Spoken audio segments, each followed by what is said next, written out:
Okay folks, this is the day after Christmas, 12/26/13. This is the beautiful SOG Aegis. I just received about a week or so ago. Had more than new off of it. Beautiful, fast, just scary sharp, beautiful, nice tip. Fast firing. And it's a piston lock, safety. It's a fiber reinforced nylon or Zytel handle. About 3.1 ounces. So very lightweight. It's just all in all, if you like a big blade, especially a flat ground, beautiful flat ground blade, then the SOG Aegis is really probably gonna fit the bill for your wants and needs. But the reason I'm doing this video today is to introduce a couple of actually value based knives made by a company or maker, Ganzo G712. Now these knives are, as you can see, the SOG lacks the stainless steel liner inside the handle, so of course that's going to add a lot of weight. This knife is about twice the weight. I don't know exactly. I weighed this one at 3.106 ounces on my little jeweler scale, but this one went plumb off the scale because it was so heavy. I think after about 3.5 ounces is the top end of the small digital scale I was using. But the Ganzo has a great, it's not assisted open like the SOG, but it is smooth as silk, and it will just about close like one of these custom knives. Nice detent when it closes. It is a true axis lock. You can flip it out this way, or you can use the thumb screw to flip it out, and the lock is beautiful. There is no loss motion up and down or side to side. The maker of these knives, Ganzo or whoever, could have machined out and skeletonized the stainless steel inside the G10 handles. By the way, the very nice hinderer like design on the G10 scales. The liner could have been skeletonized out and saved a lot of that weight, but even weighing what it doesn't bother me like it does a lot of these people with the knife weight. Even though it's twice the SOG is unusually lightweight. And between the two, even though I love the SOG and it's a lot more expensive, the SOG is like right around 50 bucks. The Ganzo is like less than 20 bucks. All in all, really the same knife, minus the assisted opening. Not the same steel. The SOG, I'm not really sure what steel the SOG uses, but the Ganzo knives use a 440C stainless, which again, for my use, everyday carry kind of thing, these Ganzo knives really represent an amazing value. Now this is the 711 model with the drop point, and or maybe that's a clip point. I don't know, you guys may differ with me on that. Now this is certainly a clip point. This is the model 712 Ganzo, and you see it's got just a beautiful upswept blade, and the cutting surface is even longer than the 711 model. But these are both Ganzo. They are stainless steel lined with G10 scales. Again, the kind of hinderer finished design in the Zytel, which really gives a great purchase.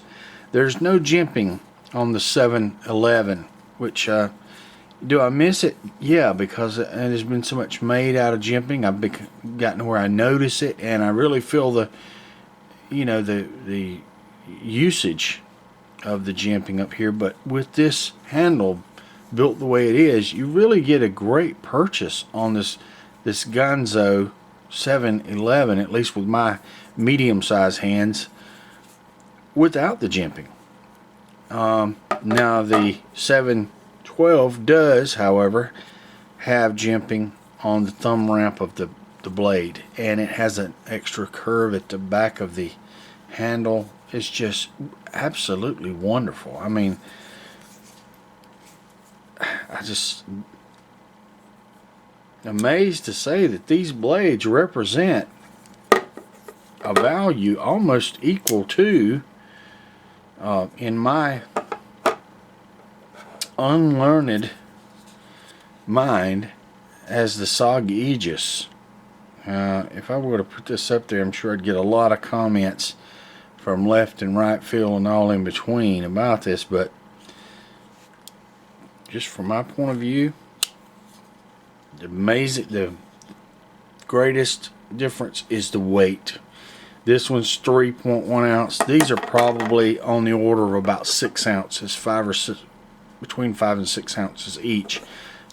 But the action is just so smooth, silky smooth. The lockup is just dead on, and you can just, you move that access lock back and it just falls into place like some sort of hinderer or other custom blade knife. And it just is too inexpensive to have the right to be this nice. Nice centering on the blade.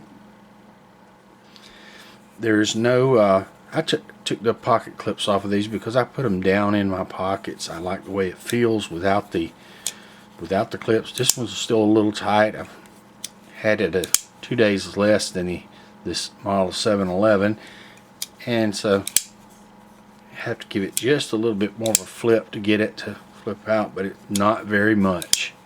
It's just absolutely, they're a work of art. And made in China, yes. Do I feel guilty liking them so much? Yeah, kinda, but not so much when I realize I spent 18 or 19 bucks for these two beauties, whereas my good buddy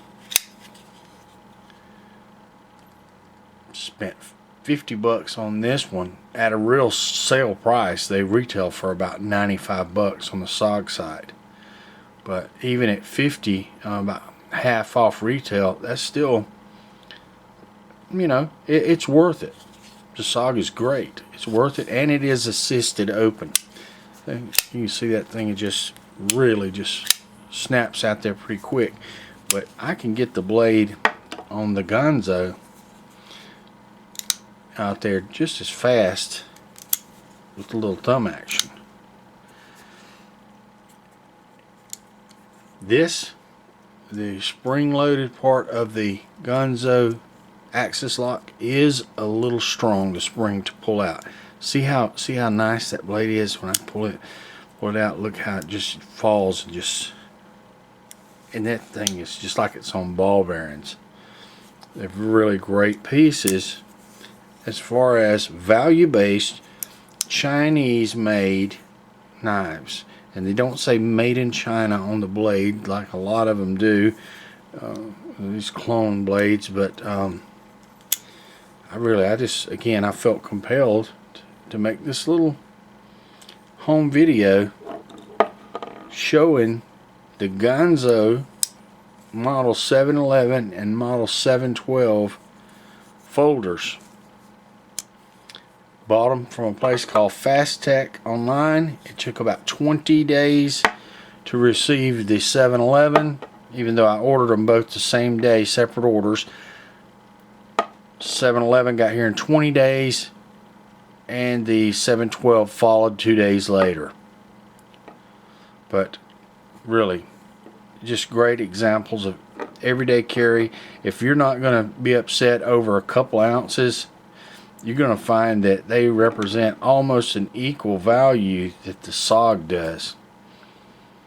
Now, I could be way off with the metallurgy and some people could know some things that I don't, and I'm sure they do. But from what I'm seeing, comparing the thickness of the blade, and even with the extra weight, even makes it feel a little more solid to me even. If I would change anything on the Ganzos, it would be these sharp edges on the stainless steel liners here. They feel a little sharp, but you know, in lieu of jimping, they actually create a purchase. So even that kind of cancels itself out. But I might take a little emery cloth and just buff back and forth through there, being very careful not to hit the barrel spacers. And then I would say, especially on the 711, not this 712, but on the 711, not only the sharper edges here on the stainless steel liners, but maybe a little bit to buff off the edges of the G10, where it can be just a mite sharp, maybe for softer hands. It really doesn't bother me. It actually creates a purchase that's not given without jimping. But you know, if I really wanted jimping that bad, I could do like nothing fancy and take a little cutting wheel in my Dremel and create my own jimping. But for now, hey, this is great like it is. So what I say, the SOG is a beautiful, cherished baby doll, but Ganzo